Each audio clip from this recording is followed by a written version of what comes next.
Welcome back all, and welcome to Morocco.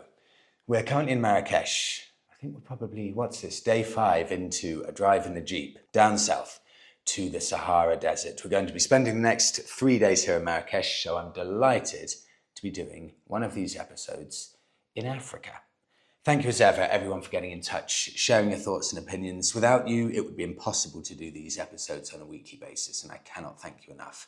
Best place to get in touch and share your opinions. Comment section below, and if you have a longer story made with some pictures, you can email hi@tuesdaydobs.com. This week, I'm going to begin with a continuation of the bike of the week from last week, the Moto Guzzi V50. I had so many brilliant stories and memories shared about your love of these simple Italian workhorses. I've picked one specifically, and this beautifully sums up most people's opinions. This is from Meteor. Bought my Moto Guzzi V52 in London as a Kiwi on a big overseas experience in 1982. I didn't even know what it was at the time, but I took it for a ride and fell in love with it in the first 100 meters. I used it as transport to work in London for a while, rode it all around England and Wales, and then my big trip over to Europe. No goals, maps on my tank bag, and that's it. And an old pack on the carrier I had fitted with a tent and a sleeping mat, shorts, undies, and very little else. I ended up going through France, Switzerland, Italy, then got a ferry to Greece and met some Aussies who thought it would be a great idea to go to Israel. So we did, and I stayed for 3 months on a kibbutz, rode all around Israel, met a Danish girl. Yep, good times, and I bloody loved that bike. Meteor, that's a story so good that could be a little film. But I wanted to see if the bike I recommended, thank you for sharing that by the way, has the Moto Guzzi V50 that I recommended on Facebook Marketplace, has someone thought, my lord, that is such a good deal, I need to snap that up immediately. £2,750 in, I would say, probably at best average condition, but running order, and it hasn't sold. But someone else shared this with me, and apologies, I didn't save your name, I lost the email, but I do remember the exact bike you shared. This one's even better. 1980 Moto Guzzi, so no MOT, no tax, you can ride in London without worrying about emissions regulations, it's past all of that. It's been, by the owner, lovingly restored, pretty much from the ground up. The engine's been totally dismantled, rebuilt, new bearings, etc., fresh paint. It looks superb. It's £2,600, but still, even this one in such glorious condition. It was listed 5 weeks ago. Fantastic value for money for a genuinely usable classic motorbike. Moving on, are we, as a nation, as a community, are we at breaking point now for new motorcycle dealers? Constant news of struggle. New motorcycle dealerships closing down. And John has this very interesting insight. Freddie, thought I'd share this announcement from Ryton Motorrad in Suffolk. Do you know, funnily enough, John, I've just realised 2 people have said exactly this, so you're in good company here. Announcement from Ryton Motorrad in Suffolk, England. They are an excellent dealership, but have decided to completely stop selling new BMW models due to associated costs and it no longer being financially viable for them. Another sign of the times, maybe. I think it's a smart move. But anyway, here's the announcement via Facebook. John, here we go, reading it out now. New year, new Ryton. Please read important notice. We're kicking off 2025 with a big announcement that marks an exciting new chapter for Ryton Motorrad. As of January 2025, we will no longer be selling new BMW motorcycles. Why the change? It's no secret that staying a BMW new bike retailer comes with substantial requirements. BMW's new corporate identity necessitates a significant investment, and combined with rising competition in the market and the current economic climate, this just isn't viable. Well, that is refreshingly clear-cut and honest, the feedback as to why they've stopped. And it shows really how rotten the entire industry is. If these small dealers that have built up a really strong connection to their local community think there's just no point stocking brand new bikes. Well, if these motorcycle companies, BMW for example, aren't careful, no one's going to want to stock BMW motorcycles. And I'm not just specifically talking about BMW, could be Ducati, could be Triumph, Royal Enfield. Something has to give here. And if they're not careful, if they maybe aren't a bit more lenient into what they'd allow motorcycle garages to sell and what bikes they'd allow them to stock, then these motorcycle brands, they're not going to have anywhere to sell motorbikes. Now on to, this is good, I like this from last week, buying a vehicle in Germany. So you found your dream motorcycle, but it's in Germany and you want to import it, bring it over to wherever it may be, whether it's the UK or any other country. Someone was very curious about this and they wanted to know, look, is it possible? What do I need to do? So take a listen to this. Freddie, I live in Germany and buying a bike here for export is simple enough. First thing though is to make sure that the motorbike has a valid TUV, that's MOT. It's required here even for classic vehicles. Second, as both of these are required to register a vehicle, on registering, it will then be issued with an export registration plate. The original plate will then be cancelled. So the export plates are time restricted from 9 days to 12 months. With the buying of export plates, you also get export insurance included. That's a really important bit. This is based on a monthly system of up to 12 months. Here are the expected costs if you decide to buy a motorcycle from Germany.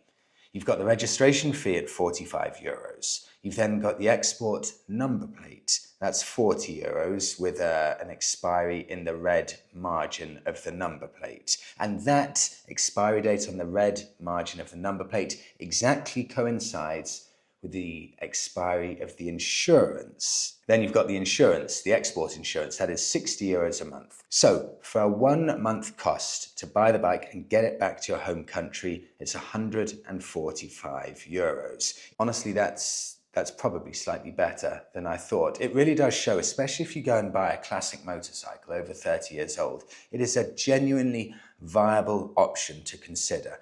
Going over to Germany, going over to other countries and picking up your dream motorcycle. This just gives a lovely example. There are so many good, for example, BMWs over in Germany for sale. I mean, you've got everything, but for some reason I always gravitate to the old GSs.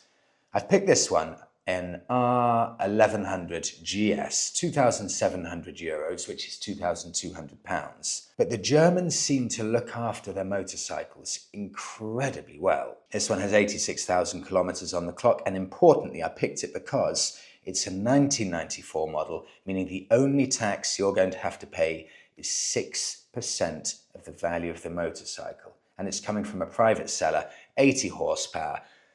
Look at that, immaculate drive. The bike is in beautiful condition. And that's the kind of thing, for me personally, I'd be looking at buying if I was heading over to Germany. On now, paying more for less. It doesn't sound appetizing, does it? This sounds like a really bitter pill to swallow. Here's the reality of it. This is from Louis in California. Freddie is an owner of both the 2020 Triumph Bonneville T120 and also a 2022 Triumph Bonneville T120 Gold Line Edition. I wanted to share some information I have not seen reported on elsewhere that also might serve as a bit of consumer advice for anyone in the market for one of these bikes. In 2021, Triumph updated the Bonneville range with a host of improvements. The MSRP for the T120 in the US also rose from $11,850 to $12,895. But what I did not see covered by the motorcycle press was the removal of significant amount of equipment previously fitted as standard and converted into optional extras from Triumph. This includes, well, this is an incredible list. So this is a list of parts that now aren't standard on the Bonneville T120 that used to be standard on it. The passenger grab rail, that's $377 option now.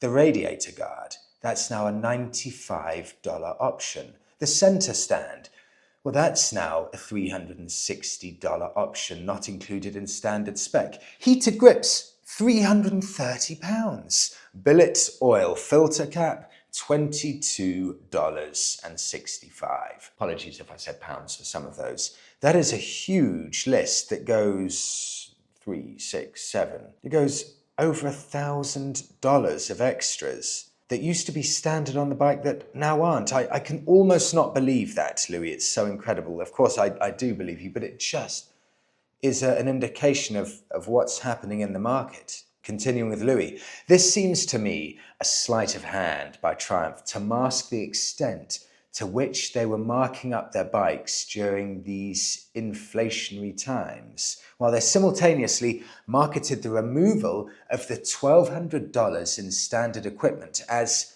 weight reduction to consumers in their literature. While these figures are specific to my experience repurchasing a T120 after being T-boned, sorry to hear that, Louis, the story appears to be the same across the modern classics lineup. Louis, California. Louis, as an American, you may not think anything of this, but I have to put this picture up here. This pretty much perfectly sums up what's going on at Triumph and motorcycles in general. Quality Streets back in the 1980s. This used to be a huge tin, I remember as a child, and everyone used to dig their hands in and grab some at Christmas. And if you look at the tin of Quality Streets now, the physical size, it is so much smaller. We are all paying a lot more for a lot less. Louis, thank you for highlighting that. To Stephen now, a labour of love. Pictures included as I read this. Freddie, how about this for bargain biking? It's my Kawasaki ZZR1100, which I bought for £800. Yes, I had to spend some money on it, but because I did all of the work myself, it now stands at just £1,500 for the bike and the work I've done to it. In 2023, I completely dismantled it. All of the aluminium and steel was corroded. I replaced the bearings, the rubber seals, the oil rings, the O-rings, etc. I resprayed everything that needed painting, including the frame, engine, all brackets and components, and the bodywork. Stephen, you must be a really handy mechanic and body shop expert.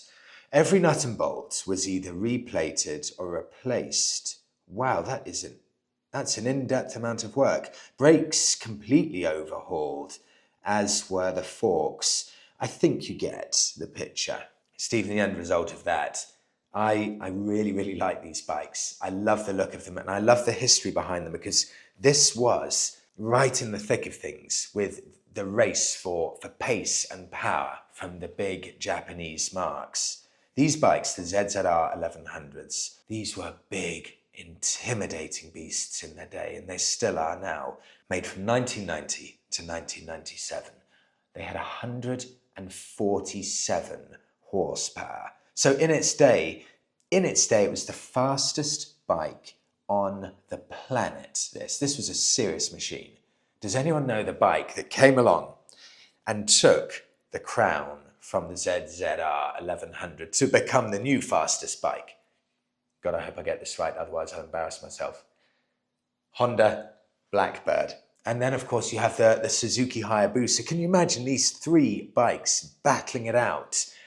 This was a glorious time in Japanese motorcycling. If you like the look of this, you can pick these up, and they're a lot harder to find than I initially appreciated. But it's a 1991 model. Facebook Marketplace, 34,000 miles on the clock, £2,000. It's a lot of bike for the money, it really is. Stephen, congrats on the stunning looking build. To Luca in Australia now. Australian road trips, they're unlike anything else, surely. Freddie, I'm from Melbourne, Australia, and hope to jump on the Centauro, the Moto Guzzi Centauro bandwagon. At 23 years old, I finally got my learner's license in June of 2024, after thinking about it for years. and I ended up with a second-hand Royal Enfield Meteor 350, and I have not looked back. The weekend before Christmas, I went with a group of about 15 riders on my first overnight motorcycle road trip. It was 2 days of fun twisty roads with a spot of camping overnight by a river. I went with my friend who owns a Yamaha 250 Virago and also managed to convince my dad to come, who after 5 years of life getting in the way, finally got out his Moto Guzzi V10 Centauro, aptly named Black Betty, one of only about 10 that we know of that were ever imported to Australia. That's phenomenal.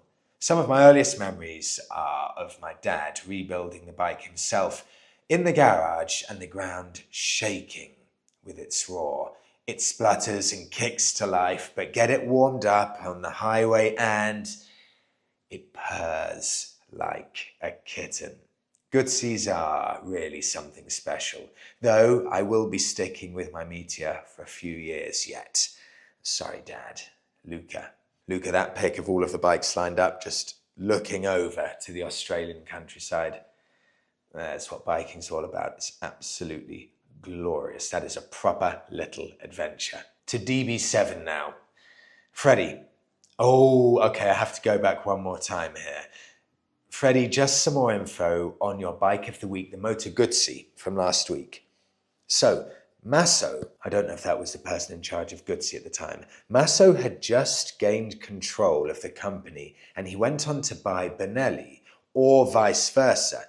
Then he came out with the glorious, this is the important bit, the glorious Benelli 900 and 700 Tre and the 500 Quattro.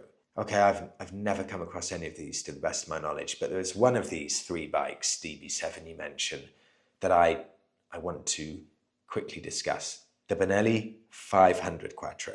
This will be my focus for today. This is a beautiful looking bike, made from 1974 to 1983. Although I'll be honest, the dates vary so much from what I can find, anything from 1973 to 1986, and a few websites saying they only made them in 1976. So apologies for a lack of concrete knowledge there. 500cc, 55 horsepower, and it just sounds like the stats of a good solid workhorse, everyday commuter, simple bike. This is really fun. I like this about Benelli. I'll just jump in here with a little fun fact. This is from Auto Evolution. Benelli is an Italian motorcycle company founded back in 1911 in Pesaro, Italy. Originally Teresa Benelli. Once she became a widow, she invested all of her money into a company in order for her 6 sons to get a decent job.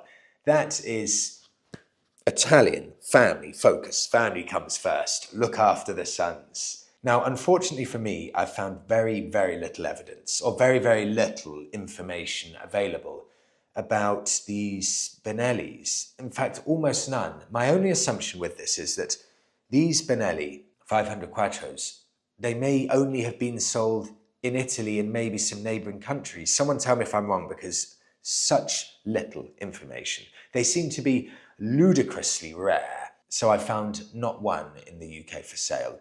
Zilch. But I have found this. Oh, there it is again.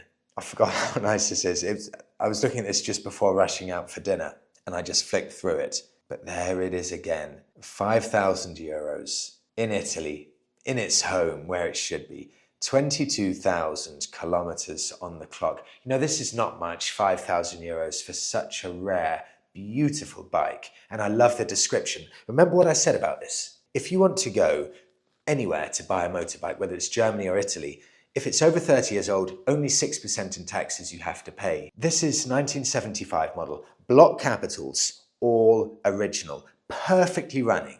First original paint, fully functioning motorcycle, registered in the ASI register, new tyres, brakes, carburetor reconditioned, ready to run. I speak English. Ask for more information. Welcome international buyers. Thanks, Alessandro. I now love looking at international classifieds, and that is a glorious looking machine. DB7, thank you for making me aware of that. Let's get on to Bike of the Week now. This is in from JB in Scotland. I want to keep you guessing here. I'm not going to show a pic of JB yet, and I'm not going to mention the bike. See if you can guess it. I begin. Only 2 owners. This is about the bike JB's bought. Only 2 owners, 38,000 miles, full Triumph service history, strong and smooth, Hinkley muscle from an over-engineered 100 horsepower triple motor shared with the first generation Triumph Speed Triple. 230 kilos wet weight, 25 litre fuel tank, and one of the best riding and sounding bikes I've ridden. Comfortable and dressed up in gentleman classic finery in the very best colour combination to come out of Hinkley, of black and red with gold, hand-painted coach lines. Okay, let's get it up now. I can't wait anymore. It's the Triumph Trident 900. Carrying on. Black and red with gold hand-painted coach lines. It outhandles and outperforms my old Honda ZZR1100 RS and even stacks up strongly against the Norton Commando 961 that I test rode. It's a true revelation. I picked it up locally for the princely sum of, wait for it, and this is partly why it's Bike of the Week. The princely sum, £1,400. Oh God, I love biking so much. 1,400 quid. I plan to keep the bike mostly stock with only a few classic mods planned, including a Liberté Chateau roll, JB, thank you so much, to turn the Trident into a new classic Grand Tourer. I hope to do many miles on it around the UK when the sun finally returns. JB, that is a stunning bike, and you didn't even need to write anything, JB. The look on your face is wording enough for that. I, of course, had to take a look at the classifieds to see what there is. Straight onto Facebook. I could scarcely believe it, honestly. 1995 Triumph Trident. So it's got an MOT, so it's got its test for 6 months, so you're good to go. You don't need to worry about anything. Powder-coated frame. It was rebuilt before I had it in 2019. Was used for shows before me. I no longer use it. Needs to be ridden, very simply. £1,600 for that. I think that is a seriously cool looking bike. The bargain's out there. This is a British built Triumph, Hinkley built Triumph. This is a piece of history here.